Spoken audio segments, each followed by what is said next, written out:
حي على الفلاح.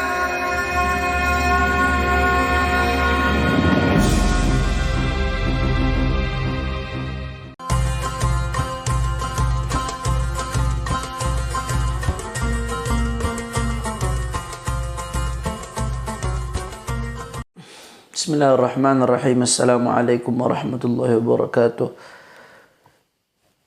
Alhamdulillah wassalatu wassalamu ala Rasulillah Sayyidina Muhammad ibn Abdullah wa ala alihi wa sahbihi wa man walah, amma ba'd. Muslimin muslimat dimanapun Anda berada, alhamdulillah pada kesempatan kali ini kita diberi kesempatan oleh Allah Subhanahu wa taala untuk melanjutkan kajian kitab Asraris Shaum daripada kitab Ihya Ulumuddin karya Imam Hujjatul Islam Abi Hamid Muhammad bin Muhammad Al-Ghazali At-Tusi rahimahullahu taala rahmatul abrar. Ahibbail kiram, di sini beliau melanjutkan, sebelumnya flashback sedikit.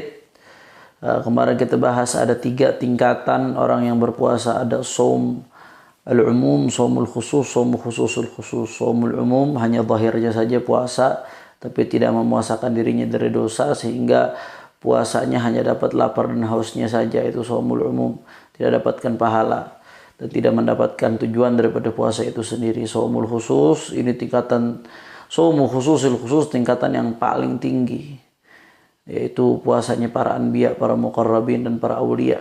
Itu puasa dari memikirkan selain Allah Subhanahu wa taala. Nah, sekarang kita pengen bahas yang kedua, shaumul khusus, puasa yang khusus. Bagaimana itu puasa yang khusus? Kemarin sudah kita jelaskan, itu puasanya orang-orang saleh. Bukan hanya puasa dari makan minum, tapi matanya puasa dari melihat kepada yang haram, lisannya puasa dari melihat kepada yang haram, telinganya puasa dari mendengar kepada yang haram. Ini adalah puasanya orang-orang saleh, dan ini puasa yang bisa mewujudkan tujuan daripada puasa itu sendiri, la'allakum tattaqun, agar kalian bertakwa. Nah, kemudian Imam Al-Ghazali kemarin menjelaskan shaumul khusus ini syaratnya ada 6. Yang pertama kemarin sudah kita jelaskan panjang lebar, yaitu harus hifdzul tughaddul basar, menjaga pandangan. Jangan puasa nggak makan minum, tidak melakukan persetubuhan dengan istrinya, tapi matanya nggak bisa dijaga, tetap melihat kepada hal-hal yang haram. Karena dari mata ini adalah jendela jiwa. Dari mata akan lari ke pikiran, dari mata akan lari ke hati, dari pikiran dan hati akan diterjemahkan dalam bentuk perbuatan. Mata ini jendela bagi jiwa seseorang. Jadi dari mata ini merembet kemana-mana. Nadhratu sahmun masmumun min sihamil iblis, wa man tarakaha khaufan min Allah atahu Allah taala imanan yajidu halawatahu fi qalbihi. Barang siapa yang meninggalkan melihat kepada yang haram, maka Allah akan ganti perjuangannya itu dengan kelezatan iman dan kelezatan takwa bagi hamba tersebut. Itu yang pertama syaratnya. Yang kedua, di sini Imam Ghazali melanjutkan, الثاني حفظ اللسان عن الهذيان والكذب والغيبة والنميمة والفحش والجفاء والخصومة والمراء وإلزامه السكوت وشغله بذكر الله سبحانه وتعالى وتلاوة القرآن، فهذا صوم اللسان. وقال سفيان الغيبة تفسد الصوم، رواه بشر بن الحارث عنه. نعم. وروى ليث عن مجاهد خصلتان تفسدان الصيام، الغيبة والكذب. وقال صلى الله عليه وسلم إنما الصوم جنة، فإذا كان أحدكم صائما فلا يرفث ولا يجهل، وإن امرؤ قاتله أو شاتمه فليقل إني صائم. Nah, kata beliau syarat yang kedua kalau mau jadi puasa kita adalah shaumul khusus, puasa yang khusus. Puasanya orang-orang saleh yang betul-betul meningkatkan ketakwaan adalah orang yang puasa hendaknya dia hifdzul lisan, menjaga lisannya. Jangan hanya menjaga mulut dari makan minum saja, tapi lisannya nggak dijaga, tetap mengucapkan hal-hal yang haram, mencaci, memaki, menghina, menggunjing, fitnah, namimah, wal'iyadu billah. Jangan, itu meluluh lantahkan pahala daripada puasanya. Begitu juga bohong. Bercanda gimana, Beb? Bohong walaupun bercanda nggak boleh. Bercanda itu boleh dengan syarat bercandanya tidak mengandung unsur kebohongan. Nah, kalau bohong karena tujuan bercanda tidak boleh, hati-hati, itu bisa merusak dari pahala puasa. Nah, terus bagaimana? Itu kalau lagi puasa nggak boleh riba, nggak boleh namimah, itu merusak pahala puasa. Kayaknya apa yang mesti dilakukan puasa orang yang shaim, yang berpuasa? Kata Imam Ghazali, wa ilzamu sukut. Kalau nggak perlu nggak usah ngomong, banyakin diam aja. Itu lebih selamat, lebih menjaga puasanya dia. Terus apa lagi? Wa syughluhu bi dzikrillah wa tilawatil Quran. Daripada ngomong macem-macem nggak jelas, ngerembet ke sana ke sini, sibukkanlah lisanmu itu dengan membaca Al-Quran. Karena ini bulan Ramadan, bulannya Al-Quran. Kalau Ramadan saja nggak baca Al-Quran, bagaimana bulan yang lain? Zikir kepada Allah Subhanahu wa Ta'ala, mumpung pahalanya dilipat gandakan kalau Ramadan. Nah, itu lebih baik ketimbang harus bicara yang nggak ada manfaatnya. Bicara yang halal saja kalau nggak ada manfaatnya, kurang baik. Man kana yu'minu billahi wal yawmil akhir falyaqul khairan aw liyasmut. Ciri-ciri orang yang beriman kepada Allah Subhanahu wa Ta'ala dan hari akhir, maka tidak berucap kecuali yang baik. Kalau nggak ada ucapan baik, maka dia diam. Ucapan yang keluar darinya hanya ucapan yang baik. Itu adalah ciri-ciri orang yang beriman kepada Allah Subhanahu wa Ta'ala dan yaumil akhir. Nah, jadi seperti itu. Jaga betul lisannya. Jaga betul lisannya. Karena disinilah waktunya kita madrasah Ramadan buat didik lisan kita. Kalau Ramadan kita udah bisa didik lisan kita, insya Allah di bulan-bulan lainnya kita lebih mudah untuk mendidik lisan kita. Kata Nabi SAW, barang siapa yang menjamin dua anggota tubuhnya, maka aku jamin dia surga. Apa dua anggota tubuhnya itu? Adalah lisan dan kemaluan. Bisa dijaga dua ini, kata Nabi, aku jamin surga. Karena lisan ini paling bahaya. Lisanmu harimaumu. Nah, Imam Sufyan Tsauri mengatakan al-ghibatu tufsidus shaum. Ghibah itu merusak puasa. Bahkan di sini ada keterangan menurut Imam Sufyan dan Imam Auza'i, orang yang ghibah itu ya secara zahir batal puasanya, mesti qadha dia. Walaupun pendapat jumhur ulama mengatakan secara zahir puasanya sah, dia nggak perlu qadha, tapi pahala puasanya batal. Itu pendapat jumhur ulama. Tapi menurut Imam Sufyan Tsauri dan Imam Al-Auza'i, gal bil fasad haqiqatan, maksudnya puasa batal di sini haqiqah, emang batal puasanya. Subhanallah. Ini pendapat pandangan beliau. Tapi jumhur mengatakan enggak, tapi pahalanya hancur, habis, sayang, sia-sia, buat apa? Lisanuka la tadhkur bihi awrata imra'atin fa kulluka auratun walin nasi alsunu. Jangan sekali-kali lisanmu itu nyebutin aibnya orang lain. Jangan lupa kamu juga banyak aibnya, dan lisan orang lebih banyak. Lisan kamu cuma satu, lisan orang banyak.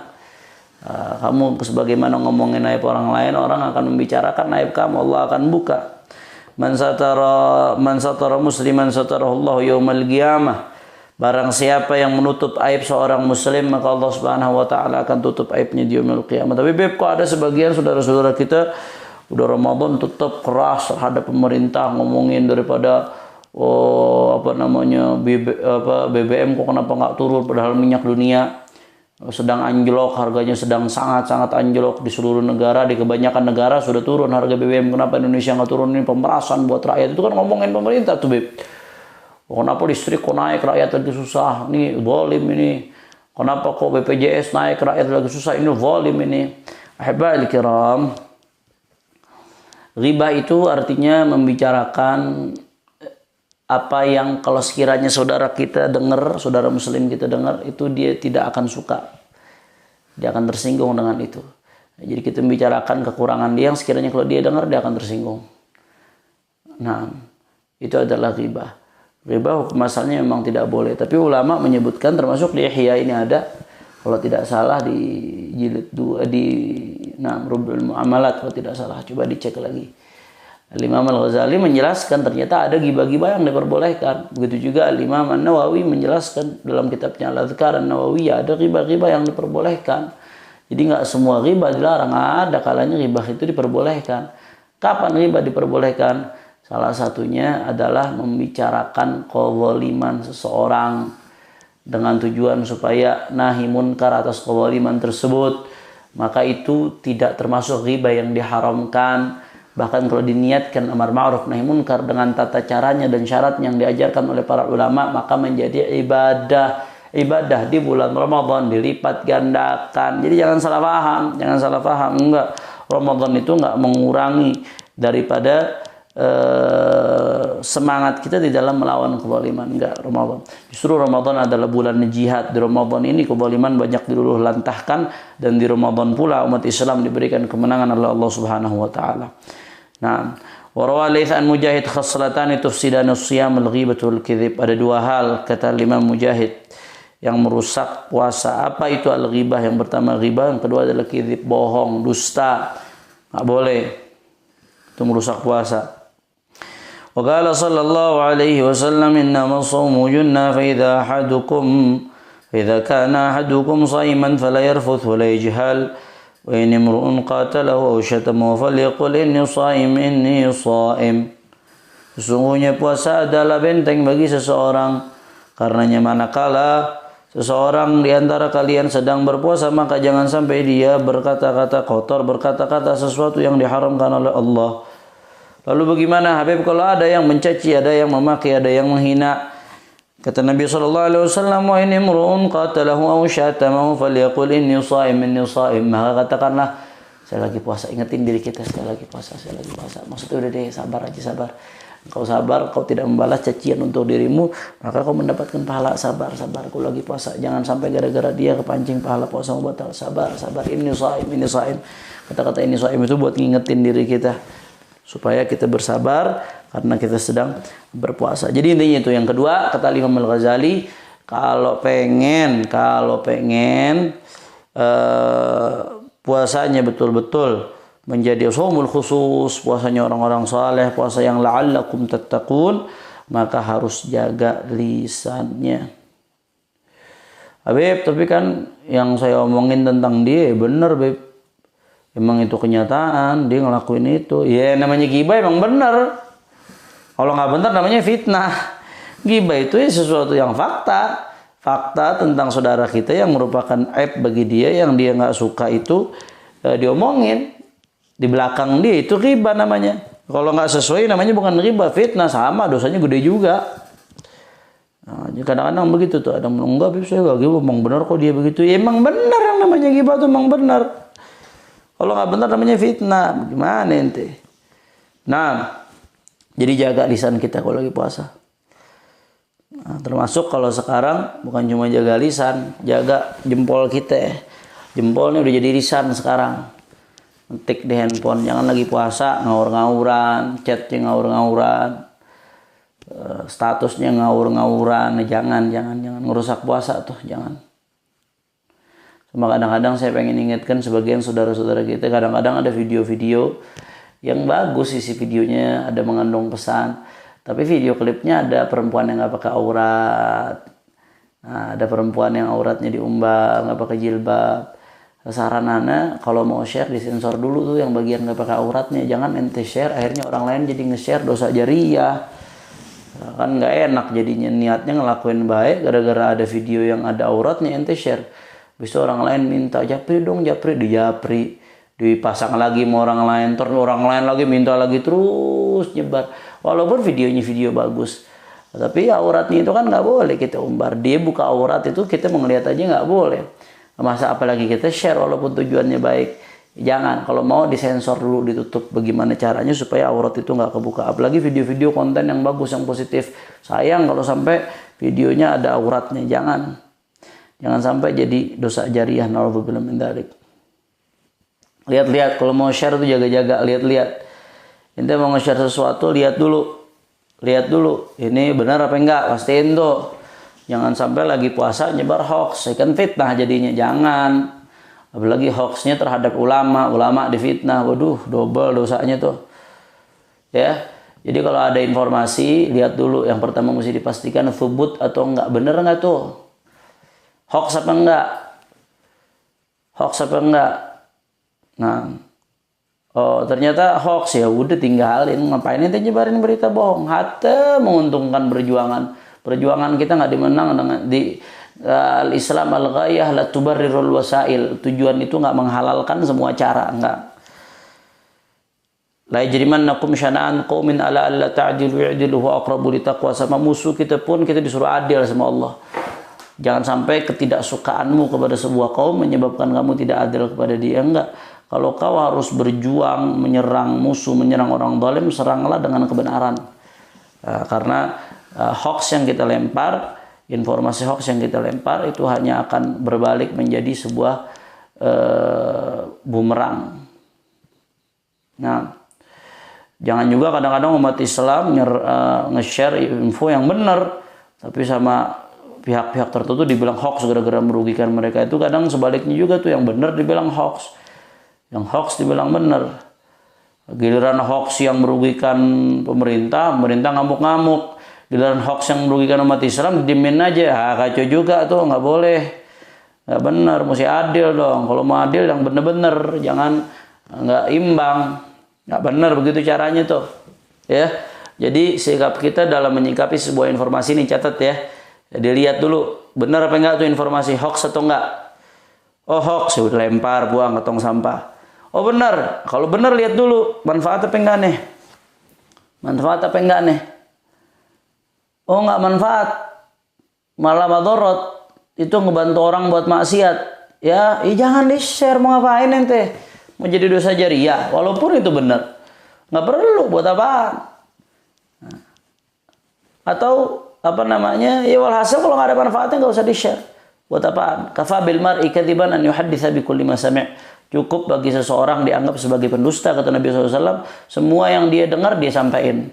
Nggak semua yang kita dengar, nggak semua info yang kita terima itu layak untuk disampaikan. Nah kemudian, kalau benar tadi dilihat manfaat apa ya, kalau nggak manfaat buang, nggak usah dipakai, nggak usah disebar. Manfaat baru kita sebar, karena min husni islami mar'i tarkuhu ma la ya'ni fal yaqul khairan aw liyasmut. Nah, jadi hati-hati. Fala taktub bi kaffika ghaira alladhi yasurruka fil qiyamati an tarahu fala tadghut bizurrika ghairal ladzi yasurruka fil qiyamati an tarahu.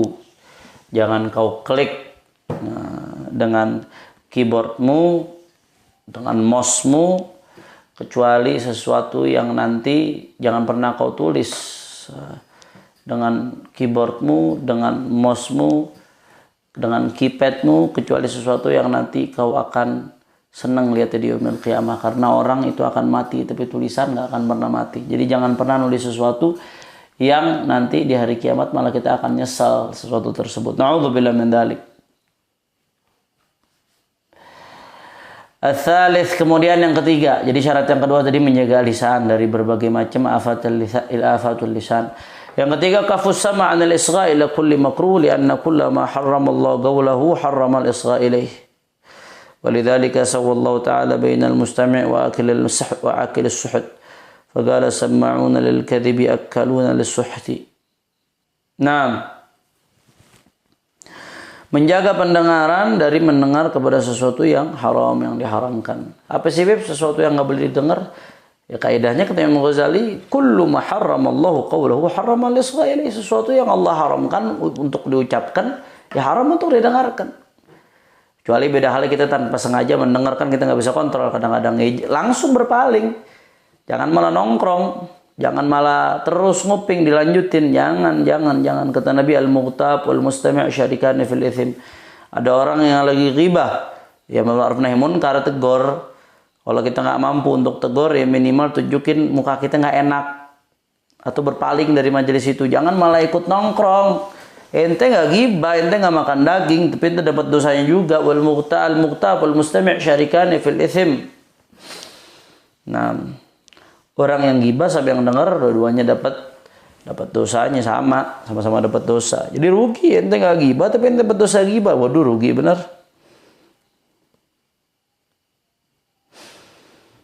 Innakum idzan mithluhum. Nah, itu yang ketiga, jaga. Jadi semua yang Allah haramkan untuk diucapkan, Allah haramkan untuk didengar. Ghibah Allah haramkan untuk diucapkan, maka kita haram dengar ghibah. Musik-musik yang membangkitkan syahwat atau yang isinya ada fujur, Isinya di situ ada hal-hal yang diharamkan.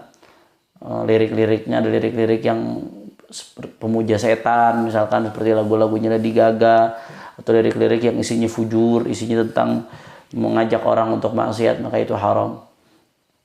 Nggak boleh.